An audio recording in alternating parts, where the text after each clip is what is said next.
우시야 왕이 죽던 해라고 말하고 있습니다. 하나님이 말씀하고 있습니다. 이 때를 말하고 있는데 우시야 왕이라는 사람은 어떤 사람이냐면 남유다의 10대 왕입니다. 근데 이 사람은 16살 때 왕이 됐어요. 그리고 무려 52년 동안 그 왕위에서 오랫동안 왕의 역할을 감당했죠. 여러분, 그 당시에는 권세가 짱짱하지 않으면 그 왕권을 지키기 어려워요. 나이가 16살이면 매우 위태로운 상황인데 그가 오랫동안 장수하면서 왕이 될 수 있었던 것은 하나님의 큰 은혜인 줄 믿으시기 바랍니다. 그런데 이 우시야 왕이 52년 동안 살면서 노년에 말년에 실수를 했습니다. 마음이 교만해진 거예요. 세상 살아가면서 성도들에게서 가장 안 좋은 모습이 뭐냐면 처음에는 잘하는데 가면 갈수록 사람이 교만해진다는 거예요. 우리가 어쩔 수가 없는 거예요. 인간이 그러는 거예요. 그런데 이 교만한 상태에 있을 때 그때 그가 교만해서 잘못을 저질렀는데 어떠한 잘못을 저질렀냐면 제사장들이 해야 될 집례가 있습니다. 제사장들만 해야 될 일인데 왕이 그 제사 집례하는 것을 그가 간섭하고 그리고 그 일을 대신했어요. 여러분, 세상에서는 이것이 가능할 수 있어요. 왕이니까 힘이 있으니까 할 수 있어요. 그런데 하나님 앞에는 이게 안 된 거예요. 그래서 제사를 집례했는데 하나님이 그 왕에게 문둥병을 내려버린 거예요. 그 당시에는 문둥병이 하늘에서 내린 병이고 하나님께서 주신 것이라고 믿었기 때문에 정말 하나님께서 교만한 사람에게 문둥병을 내려버린 겁니다. 그러다가 문둥병으로 있다가 죽은 거예요. 처음에는 매우 정직하고 진실했던 왕이 하나님의 은혜 가운데 오랫동안 장기 집권했던 왕이 이렇게 허망하게 죽어버린 거예요. 그래서 백성들은 이 왕을 의지하면서 살았다가 왕이 갑자기 돌아가시니까 얼마나 허전하겠습니까? 그러면서 그들이 마음이 상하고 또 슬퍼하고 있을 때 그때 하나님께서는 성전에서 바로 이사야를 통해서 하나님의 성전에서 하나님의 모습을 보여주고 있습니다. 세상이 아무리 힘들고 어려워도 그 힘들고 어려운 순간에는 우리는 세상을 보는 것이 아니라 세상의 주관자가 바로 하나님이라는 사실을 오늘 본문은 우리에게 말씀해 주고 있는 것입니다. 하나님께서 그 성전에 계실 때 천사들이 날개를 펴서 천사들이 그 하나님 앞에 날개를 펴고 날면서 뭐라고 말하냐면 거룩하다, 거룩하다, 거룩하다. 온전히 거룩한 하나님 앞에 거룩함을 고백하는 거예요. 여러분, 하나님 앞에 거룩함을 고백할 때 이 거룩함이 바로 하나님의 특성이면서도 이 거룩함이야말로 가장 우리에게 소망인 줄 믿으시기 바랍니다. 하나님이 이렇게 말씀하셨어요. 내가 거룩하니 너희도 거룩하라. 왜냐하면 거룩을 추구해야 하나님의 복이 와요. 많은 성도들이 교회에 와서 신앙생활 잘하려고 애를 쓰고 노력합니다. 가장 신앙생활 잘하는 사람은 어떤 사람이냐? 회개한 사람이에요. 하나님께 회개가 없다면요. 우리는 회개가 없다면 하나님의 나라를 볼 수 없다고 성경은 단언하게 말을 하고 있어요. 회개는 하나님 앞에 섰을 때 드러나는 것입니다. 그래서 이 스랍들이 거룩하다, 거룩하다 이렇게 찬양을 할 때 하나님의 절대적인 거룩함이 드러나고 그리고 거기에서 회개의 역사가 있습니다. 사도행전 2장 38절에 말씀해 보니까 회개하여 제사함을 받으라 이렇게 하고 있습니다. 하나님 앞에 회개하고 제사함을 받는 것이 모든 은혜의 출발임을 믿으시기 바랍니다. 우리가 아무리 은혜를 많이 받고 오랫동안 왕이 되고 권세를 누렸어도 죄를 범하니까 끝이 비참해졌잖아요. 남들의 모습을 보면서 그걸 나에게로 적용하고 또 활용할 수 있는 사람들이 지혜로운 사람이에요. 많은 사람들은 자기 지혜를 가지고 살려고 해요. 내 지혜만 갖고 사는 것은 우물 안의 개구리입니다. 그런데 다른 사람이 잘했던 모습을 보아서 그걸 인용해서 잘하는 것도 지혜이고 남들이 실패한 걸 보면서 나는 그렇게 하지 말아야겠다 하고 그 사람들의 실패를 보고 자신이 그것을 안 하고 교만하지 않고 경건하게 선택하는 삶이 지혜로운 삶임을 믿으시기 바랍니다. 어떤 유명한 학자가 이런 말을 했어요. 많은 사람들이 성공하기 위해서 노력도 하고 지혜를 구하고 공부를 많이 하는데 자신은 그런 인생을 거꾸로 살았다는 거예요. 무슨 말이냐면 다른 사람들은 열심히 그렇게 지혜를 추구했지만 자신은 이 모든 인생을 거꾸로 질문했는데 나는 어떻게 하면은 사람들이 실패하는가를 연구했습니다. 여러분, 사람들이 실패하려면 어떻게 해야 됩니까? 사람들이 실패하려면 교만해야 돼요. 사람들이 실패하려면 죄를 지어야 돼요. 그런데 이 학자는 그걸 뒤집어서 생각했어요. 인생을 살면서 절대 교만하지 않고 죄를 짓지만 않으면 내 인생이 잘 되겠구나 하고 그가 생각했다는 것입니다. 그래서 이 사람이 하는 말이 사람이 세상을 살면서 멍청한 짓만 하지 않아도 성공한다. 여러분, 너무 내가 원색적인 말을 했습니까? 그 사람이 하는 말이에요. 그래서 자기는 평생 열심히 일하는 것이 아니라 책을 보고 공부하면서 어떻게 하면 내가 다른 사람이 실수를 저지른 그런 나쁜 멍청한 짓을 나는 하지 않을까 하고 궁리하면서 그 사람이 계속 기다렸는데 현재적으로 봤을 때 이 사람이 최고의 갑부의 3번째 반열에 있어서 살았더라고요. 그럼 그 사람은 평생 열심히 사는 것이 아니라 다른 사람은 열심히 가지만 자기는 침착하게 공부하고 기도하면서 그 실수를 안 하려고 애를 썼다는 거예요. 저는 그 사람의 그 간증을 들으면서 예수를 믿는 성도들에게 적용을 해봤어요. 우리는 교회 다니면서 하나님의 뜻대로 살려고 경건하게 살려고 애를 쓰고 막 노력하면서 최선을 다하잖아요. 주님을 위해서 충성하고. 여러분, 하나님은 그렇게 열심히 있고 충성된 사람을 그렇게까지 기뻐하지 않으셔요. 하나님은 그렇게 열심히 안 살아도 하나님이 원하는 자리에 항상 그 자리에 있고 평범하게 그러면서 기독교처럼 기준이 낮은 곳이 없습니다. 단지 예수님만 믿고 교회만 다녀도 복을 받고 잘 된다고 성경은 우리에게 가르쳐 준 줄 믿으시기 바랍니다. 우리는 하나님 앞에 내 나름대로 잘못된 생각으로 하나님은 최고가 되어서 세상에서 승리하고 잘 돼야만이 하나님이 나를 더 좋은 천국으로 인도하겠지 이렇게 말씀합니다. 저와 여러분이 인도하는 천국은 더 좋은 곳과 더 안 좋은 곳이 없습니다. 천국은 하나님이 계신 다 좋은 곳인 줄 믿으시기 바랍니다. 그래서 우리는 죄는 우리 인간에 의해서 가장 멍청한 짓입니다. 죄를 지으면요 하나님과 적이 돼가지고 죄를 지으면 지옥에 가니까 정말 나쁜 거예요. 여러분 잘할 생각하지 말고 뭐가 잘못된가를 알아서 그걸 안 하는 지혜로운 사람이 되시기를 주님의 이름으로 축원합니다. 하나님이 보여주셔요. 하나님은 어떠한 분이냐? 행동으로도 보여주고 말씀으로도 보여주는데 거룩한 분이에요. 거룩하다는 것은 죄를 구별되는 소리. 그래서 우리 인간은 노력으로 죄를 구별할 수 없고 죄를 뛰어넘을 수 없습니다. 그래서 온전히 죄를 이길 수 있는 유일한 무기이면서 강력한 좋은 약인 예수님의 보혈을 의지하시기를 주님의 이름으로 축원합니다. 주님의 보혈의 능력만이 우리의 실질적으로 역사하는 능력이에요. 우리의 노력과 우리의 모든 부귀영화는 한 번에 사라질 수도 있고 의지할 수 있는 것이 아닙니다. 그런데 예수님의 보혈은 영원한 줄 믿으시기 바랍니다. 이사야는 성전에 올라서 하나님을 배우면서 이렇게 고백했습니다. 화로다 나여 망하게 되었도다. 자기의 부정함을 고백하면서 나는 죄가 많고 또 죄가 많은 백성 중에 있는 내가 저 하나님을 눈으로 봤으니 그 사람들의 이스라엘 사람들의 사고는 하나님을 보면 죽는 거예요. 제사장이 1년에 한 번 하나님을 뵙기 위해서 성소에 들어가는데 하나님을 배울 때 자기에게 죄가 있으면 거기서 지도새도 모르게 한 번에 죽는 거예요. 두려운 곳이 하나님의 장소였습니다. 그런데 그 하나님이 실질적으로 성전에 역사해가지고 쫙 보좌 위에서 내려보고 있는데 거기를 봤는데 얼마나 떨겠어요. 달달 떨겠죠.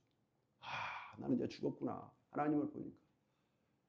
그렇게 죽을 그 사람을 하나님께서는 은혜를 베푼 줄 믿으시기 바랍니다. 천사가 타고 있는 숯불, 그 숯불 같은 숯을 딱 잡아가지고 그 이사야의 얼굴 입에다 딱 댔습니다. 이사야의 입에다 댔는데 성경에 나오지 않았어요. 그 타는 숯불을 입에다 댔으면 어떻게 되겠어요? 저는 입술이 아주 삼겹살처럼 탔을 것 같아요. 새까맣게 지글지글. 얼마나 아프겠어요. 고통스럽게. 하나님께서 그 숯불로 탁 된 다음에 이 입이 어떻게 됐냐면 거룩하게 됐어. 정결하게 됐어. 이 숯이 된 다음부터 이사야는 제사장으로서 말씀도 잘 전하고 하나님에 대해서 할 수 있는 능력 있는, 영향력 있는 사람이 되게 된 것입니다. 오늘날 우리는 하나님의 거룩하심이 하나님을 통해서 왔을 때 그걸 우리가 받아들이고 또 내 자신도 이사야에게 숯불이 닿을 때 저와 여러분의 입술에도 그 불이 닿았습니다. 믿습니까? 그래서 여러분의 언어와 모든 입술이 정결하게 되고 여러분의 언어가 학자의 언어를 사용할 수 있는 하나님의 능력이 임한 줄 믿으시기 바랍니다. 그래서 이사야는 이렇게 말했습니다. 화로다. 내가 망하게 되었도다. 하고 이렇게 말했을 때 하나님께서는 숯불을 통해서 그 입을 정결하게 했습니다. 이 숯불은 어떤 숯불이냐면 바로 제사 드릴 때 속건제라는 이 제사를 드릴 때 그 불에다 고기를 태울 때 거기에 나오는 속건제의 그 숯덩어리입니다. 이것은 죄를 사하는 능력이 있기 때문에 하나님의 은혜로 말미암아 죄가 사해지는 것을 상징한다고 합니다. 그렇다면 이 숯불은 뜨거운 불이 아니라 그 상징적인 것이 입에 닿았기 때문에 하나님께서 우리의 그 죄가 사해지면서 거룩함이 회복이 되고 원래의 모습으로 돌아간 줄 믿으시기 바랍니다. 저와 여러분요, 원래 아담과 하와로 만들었을 때 원래 인간의 모습은 굉장히 똑똑해요. 말도 잘하고 그리고 머리가 총명해요. 한번 딱 보면 그 사람의 본질을 알고 동물을 딱 보면 그 본질을 알아서 그 동물의 이름을 말해버려요. 여러분, 이름이라는 것은 그 동물의 특성을 모두 종합해서 결론을 내는 게 이름입니다. 그래서 아담이 딱 보는 순간 지혜롭게 된 거죠. 그래서 하나님께서 숯불로 우리를 댔을 때 우리는 바로 이사야처럼 회복이 된 줄 믿으시기 바랍니다. 그리고 나서 이 회복이 되었더니 하나님께서 이렇게 말씀합니다. 누가 우리를 위하여 갈고 또 누가 많은 사람에게 주의 복음을 전할고 하고 하나님의 뜻이 선포돼요. 성전에서 하나님의 뜻이 선포됐을 때 이사야가 입이 회복이 되고 마음이 회복이 되니까 어떠한 믿음이 생기냐면 주님, 제가 가겠습니다. 자원하는 심령이 생긴 줄 믿으시기 바랍니다. 회개할 때 하나님이 주신 새로운 힘, 새로운 마음이 우리에게서 올라와요. 그래서 회개라는 것은 너무 중요합니다. 죄를 용서할 때 하나님께서 주신 신령한 은혜가 성경에서 말씀합니다. 배에서 생수의 강이 흘러나온다고 말씀했습니다. 강물이 흐르듯이 하나님이 은혜의 강물 또 힘이 있는 능력이 내 안에서 하늘의 은혜가 쏟아진 줄 믿으시기 바랍니다. 이사야는 손을 들고 하나님, 제가 가겠습니다. 자원하는 심령이 되어버린 거예요. 오늘 이 시간 우리 성도들이 하나님의 이 말씀을 통해서 이사야는 여러분을 대표하는 것입니다. 오늘 이 시간 우리가 회개할 때 하나님 앞에 이 용기와 하나님이 주신 용기로 보여지는 믿음이 임한 줄 믿으시기 바랍니다. 그래서 오늘 이 말씀을 통해서 우리는 세 가지를 우리는 생각해 볼 수가 있습니다. 첫째는 위기의 시대에 하나님만 바라보라. 이 세상은요, 아무리 좋은 왕이 오래 통치해도 이 왕은 죽어요. 왕은 끝이 있습니다. 그래서 그 왕을 바라보다 보면 사람이 실망을 해요. 왕뿐이겠습니까? 세상을 살아가면서 교회를 다니면서도 사람들을 보면 여러분 분명히 실망할 거예요.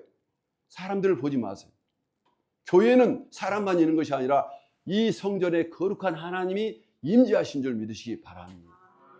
믿음으로 하나님을 바라보고 내가 충성하더라도 그분께 충성한 거지 사람들을 보다 보면 사람들의 인정이 기대를 갖게 되면 그것이 지옥입니다. 우리 인간 마음에는요, 사람들에게 인정받고 그들에게 자랑하는 이 모든 것들이 지옥의 행위예요. 그래서 우리는 성전에 왔을 때 아무 사람도 없고 아무리 없고 혼자 있다 할지라도 하나님이 존재함을 믿고 하나님을 이사야처럼 보시기를 주님의 이름으로 축원합니다. 세상의 권력은 무너질 수 있지만 하나님은 영원한 보좌 위에서 앉아서 또 우리의 시선은 그분을 향할 때 그 하나님만 바라볼 때 세상이 보이지 않고 세상은 간데없고 오직 주님 안에서 우리의 왕이신 예수님을 바라보고 나를 위해서 생명을 바치신 그분이 애틋한 눈으로 우리를 바라보면서 우리를 위로하시고 그리고 책임져 주신 줄 믿으시기 바랍니다. 그래서 예수님은 우리를 위로할 수가 있어요. 하나님이시지만 십자가에서 우리가 겪는 이 고통보다 수억 배의 큰 고통을 겪어봤으므로 저와 여러분이 지금 당하고 답답했던 이 심정을 하나님은 다 아신다는 거예요. 말을 한 것이 아니라 눈빛만 마주쳐도 우리는 주님을 바라볼 때 내 속에 있는 고통이 사라지고 내 마음을 이해하신 분이 하나님이셨구나, 그 주님이구나 하고 주님을 바라볼 때 오늘 이 시간 회복의 역사가 있는 줄 믿으시기 바랍니다. 두 번째는 자신의 죄를 인정하고 은혜를 구하라는 겁니다. 우리는 왜 회개해야 합니까? 하나님 앞에 우리는 죄인이라는 것을 인정해야 돼요. 사람들은 말입니다, 교만해요. 왜 교만하냐면 인정을 안 해. 곧 죽어도 안 인정을 안 해. 자기가 아무리 안 좋아도 가면을 쓰면서 자기를 위장하려고 하는 이런 모습들은 태어나면서부터 갖게 된 오염된 죄성이에요. 우리는 가면을 벗어야 돼요. 가면을 벗을 때 가장 야들야들하고 부드럽고 또 순수하고 그리고 깨끗한 우리 심령이 속에 숨어 있는데 이것을 다른 사람이 알면 안 되기 때문에, 그렇기 때문에 우리는 두려워하는 거예요. 사람들이 왜 두려워하는지 아세요? 나의 약점을 다른 사람이 알아서 그걸 이용할까 무서워서 두려워한 거예요. 그래서 잘난 채 그리고 강한 채를 합니다. 채하지 마시기 바랍니다.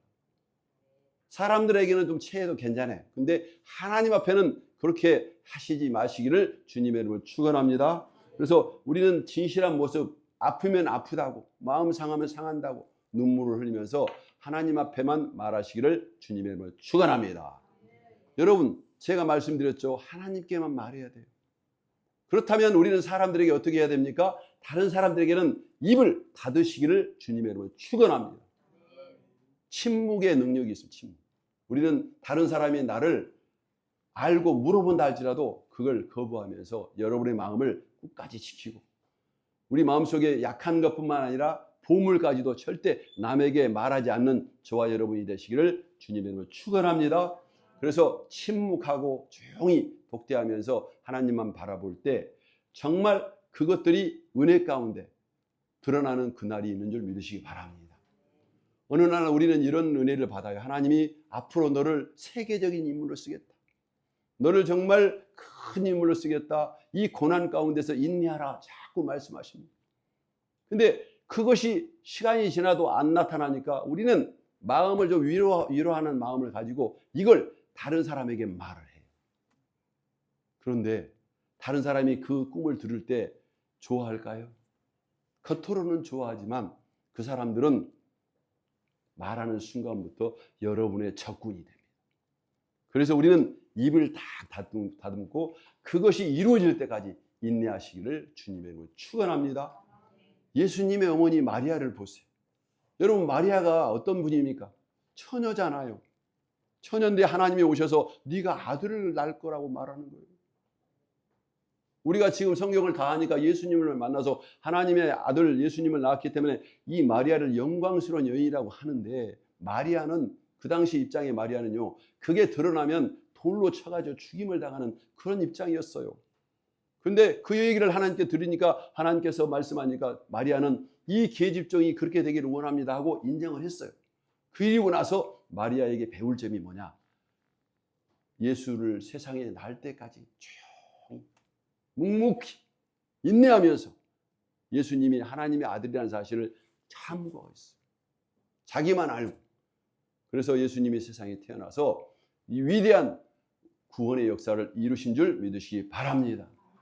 성육신 사건과 위대한 구원의 역사는 예수 그리스도의 놀라운 역사지만 이 역사를 이루기 위해서 마리아의 침묵의 고통과 10달 동안의 정말 고통과 수많은 사람의 손가락질을 당하면서, 저는 결혼도 안 하는데 아이를 가졌다고 손가락질하면서 또 오해를 당하면서 그걸 다 입으로 참고 참았다.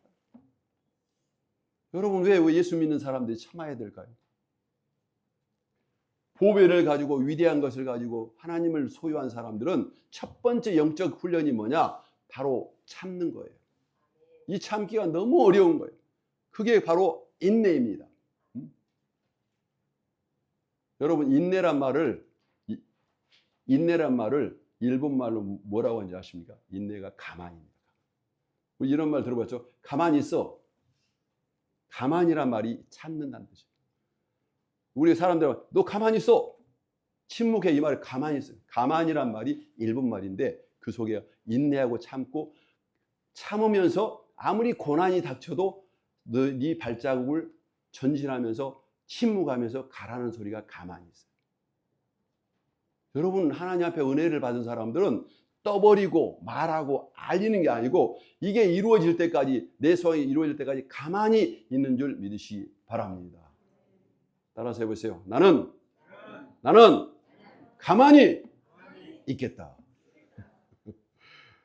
모세가 이스라엘 백성들을 어디로 이끌고 왔습니까? 홍해 앞으로 택하잖아요. 홍해 앞으로 이끌고 왔는데 갑자기 홍해가 바다가 쫙 있는데 뒤쪽에서 애굽 군대가 막 쏜살같이 달려오면서 죽이려고 쫓아오잖아요. 그때 모세가 무슨 말을 했습니까? 너희들 가만히 잠잠히 여호와의 하신 일을 바라보라. 이게 신앙생활의 천부예요.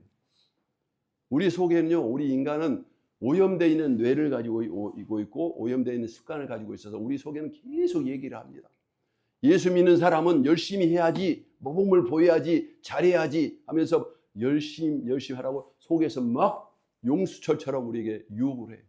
여러분 그런 소리를 죽이고 가만히 있으시기를 주님의 이름으로 축원합니다. 행동에 가만히 있는 것이 아니라 여러분 가만히 있으면서 목표를 향해서 예수님을 향해서 한 걸음 한 걸음 작은 일에 충성하시기를 주님의 이름으로 축원합니다. 우리가 하나님을 배워야 돼. 하나님은 어떤 분이냐면 생각해보세요. 하나님은 전지전능하세요. 능력이 어마무시하세요. 근데 이분이 하는 일을 보면 세미한 미세하게 있는 듯 없는 듯. 여러분 여기 하나님 보입니까? 안 보이시죠? 여기 존재하세요. 내가 혼자 있는 곳에도 하나님 계시고 무소부지하면서 계신 분이 하나님이신데 이 하나님이 미세하게 움직이면서 일하신다는 거예요. 이걸 아는 사람들은요 혼자 있을 때도 자세를 반드시 하고 항상 그 일에 대해서 전념한 줄 믿으시기 바랍니다.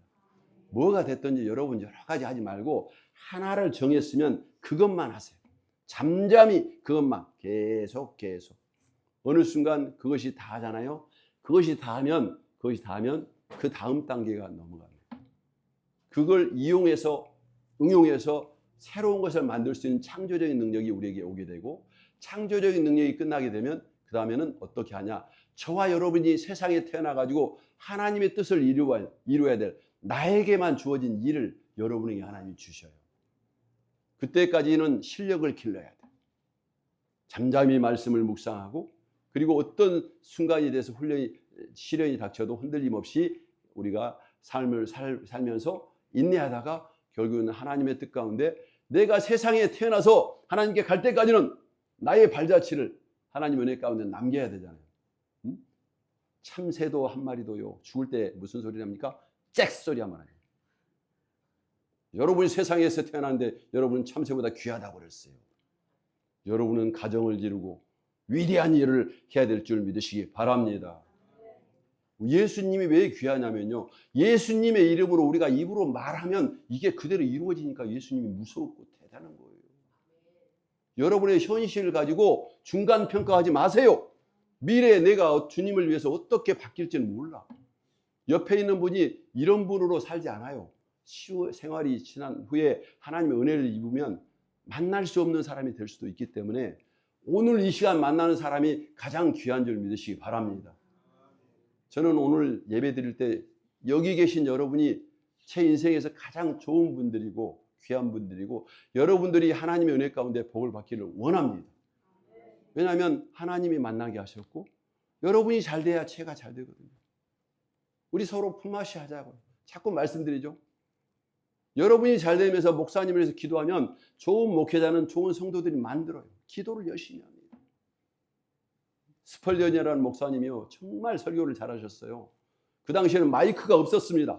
근데 강단에 1000명 정도가 모이는데 앞에서 이분이 설교를 하면 저 뒤에 있는 사람들 제대로 들을 만큼 쩡쩡거리 소리를, 그것도 1시간, 2시간 이렇게 설교를 해요.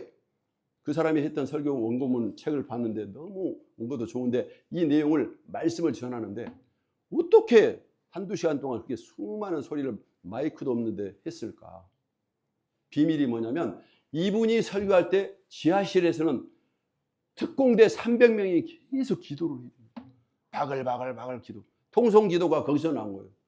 목사님 지금 설교하고 계십니다. 하나님 붙들어 주십시오. 하나님 저 목사님을 위대하게 써주시고, 말씀 가운데 우리가 하나님의 영광이 드러나게 해달라고 기도를 올리니까 이게 막 위에 올라가서 이 목사님은 밑에서 올라오는 그 소리를 듣잖아요. 듣고 막 자기 성령의 감동을 받아서 메시지를 전하는데 이 메시지가 너무너무 좋은 거예요. 그래서 위대한 목회자는 성도들이 만들고, 위대한 성도들은 위대한 목사가 이끌 때 하나님의 영광이 드러나는구나. 이게 손바닥이 딱 마주칠 때 소리가 나는구나. 저는 단순하게 그렇게 깨달았어요. 그래서 오늘 이 자리에 보내신 여러분들은 제가 이끌어서 온 분들이 아니고 하나님이 필요해서, 저에게도 필요하고 여러분도 필요해서 이 자리에 부르신 줄 믿으시기 바랍니다. 그런 의미에서 여러분들에게 감사드립니다. 왜 만날 수 있고 또 만남을 허락하신 하나님께 감사드립니다. 그래서 오늘 본문의 설교가 만남의 축복이죠. 만남. 첫째는, 제일 큰 만남은 하나님과 만남이에요. 이사야가 하나님을 만나지 않았다면 그는 세상 사람들에게서 이 제사장으로서 말할 것이 없었을 거예요. 그 당시에 왕이 죽었기 때문에 이 세상은, 그 세상은 초상집이에요. 다 슬퍼했지만 이사야가 하나님의 말씀을 듣고 하나님을 만난 후에 하나님 주신 꿈을 가지고, 그리고 하나님이 회복시켜서 자신을, 주의 종을 고치니까 주의 종이 어떻게 바뀌었습니까? 자원하는 심령이 되어버린 거예요. 여러분 성도들은요, 하나님 은혜를 받고 스스로 자원해서 주님께 충성할 수 있는 그런 마음이 될 때 이 사람의 삶은 폭발적으로 달라진 줄 믿으시기 바랍니다. 여러분들이 교회에 오셔가지고 뭘 기대하고 오십니까? 여러분 하나님을 기대하시기를 주님의 이름으로 축원합니다. 우리는 하나님을 기대할 때 이 하나님이 누군가를 아셔야 돼요.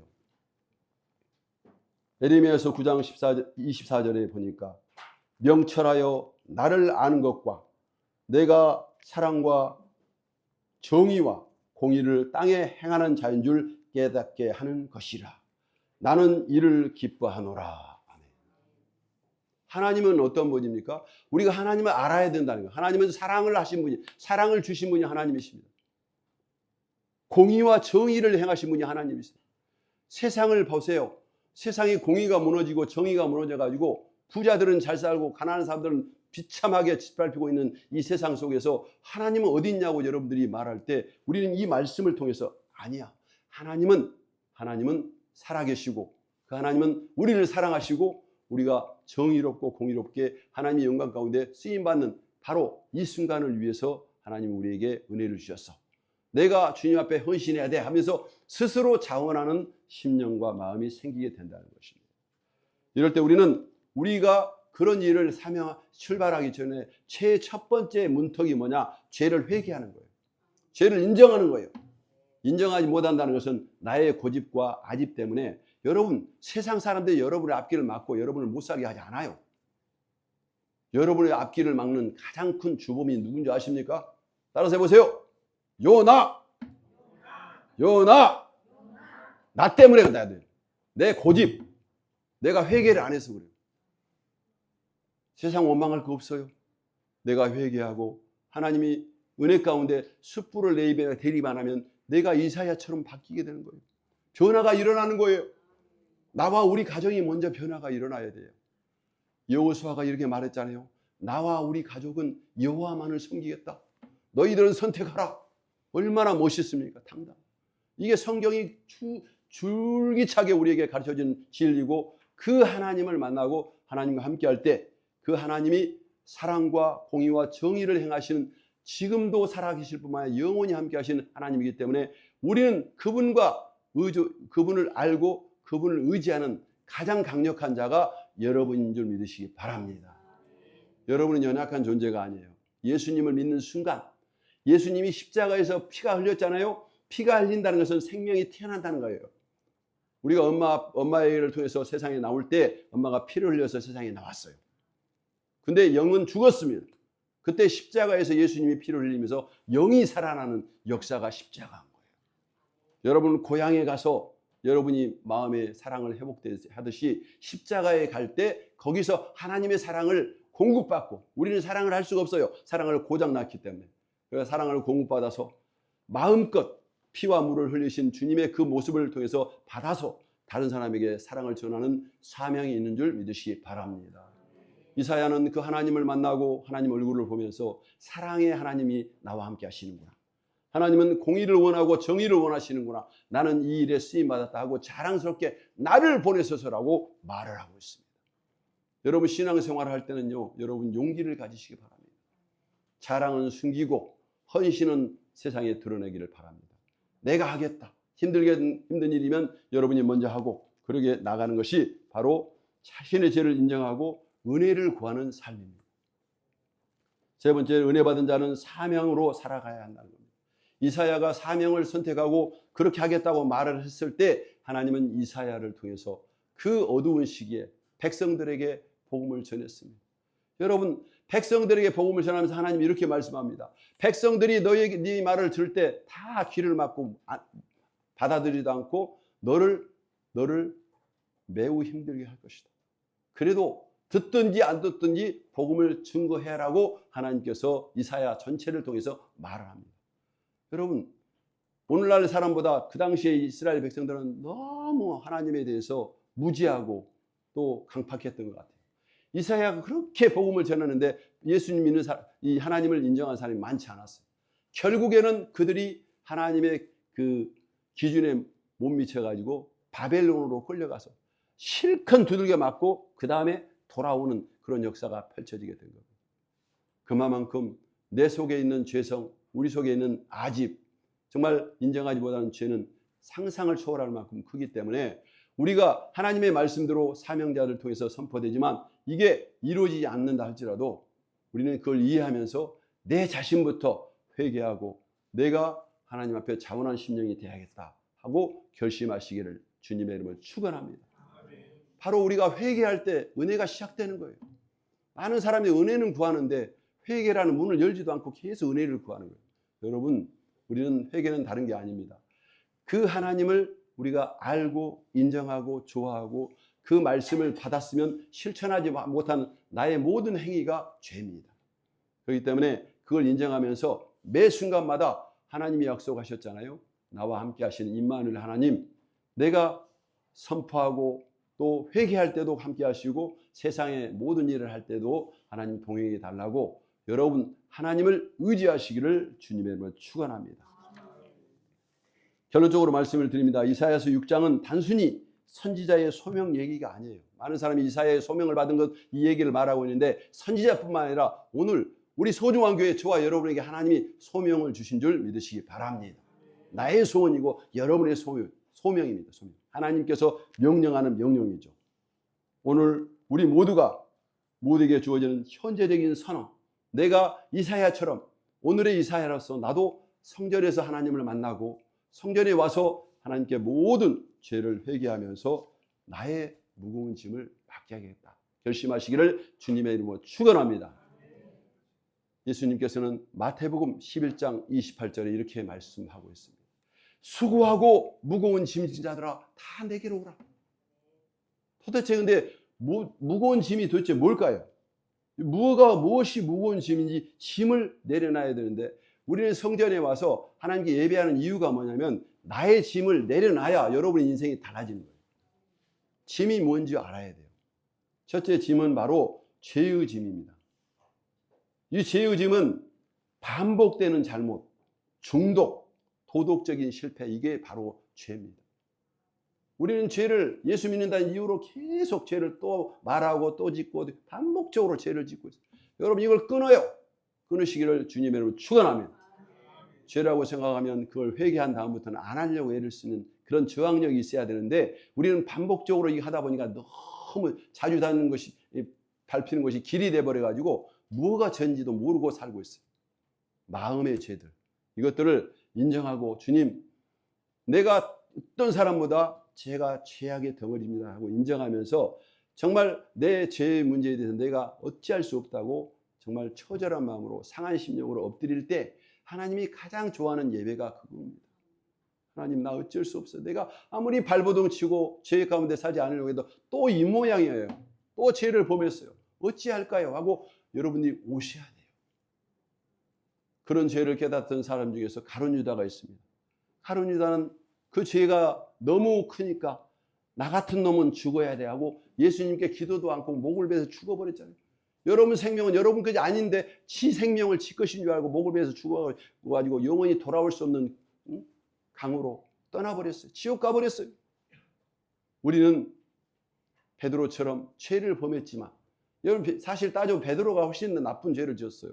예수님이 옆에서 막 형장에 이렇게 예수님 옆에서 재판을 받고 있는데 예수님을 모른다고 하니까 3번이나 부인할 뿐만 아니라 예수님을 욕을 하면서 저주하면서 그 예수님을 모른다고 했어요.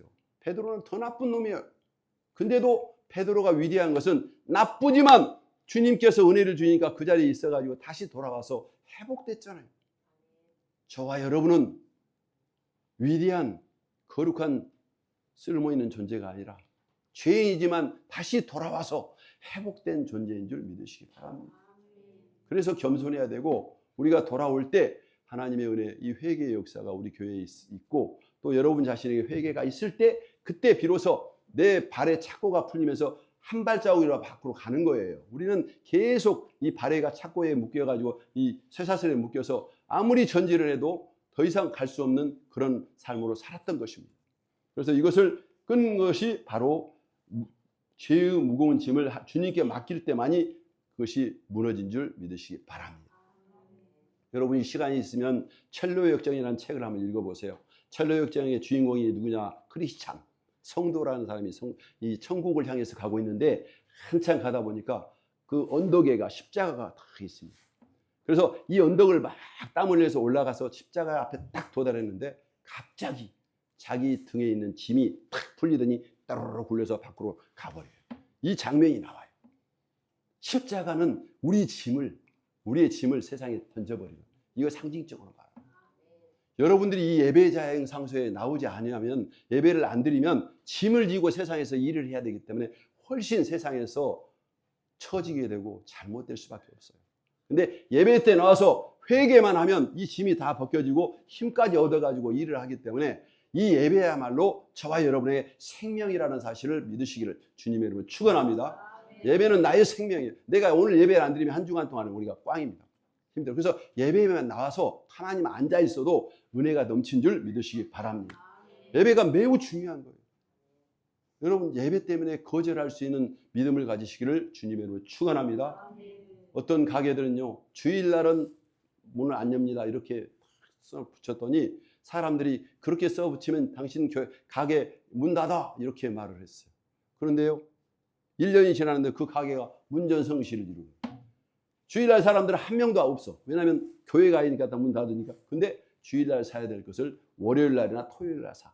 신뢰를 해주더라는 거예요. 그래서 우리는 하나님 앞에 인정을 받게 되면 세상도 물질도 다 따라온다는 사실을 믿으시기를 주님의 이름으로 축원합니다. 무거운 짐은 죄의 짐뿐만 아니라 율법주의입니다. 여러분 율법주의가 얼마나 교회에 판을 친 줄 아십니까? 율법. 나는 예수를 믿으니까 완벽해야 된대요. 여러분 인간이 어떻게 완벽해? 완벽하지 못해도 가야 돼. 완벽한 계획을 세우고 뭘 하겠다. 이건 안 됩니다. 계획이 완벽하지 못해도 일단은 세우고 가다 보면 완벽해지는 거예요. 부족해도 여러분 인생을 살아가세요. 죄를 짓고 넘어져도 교회는 오세요.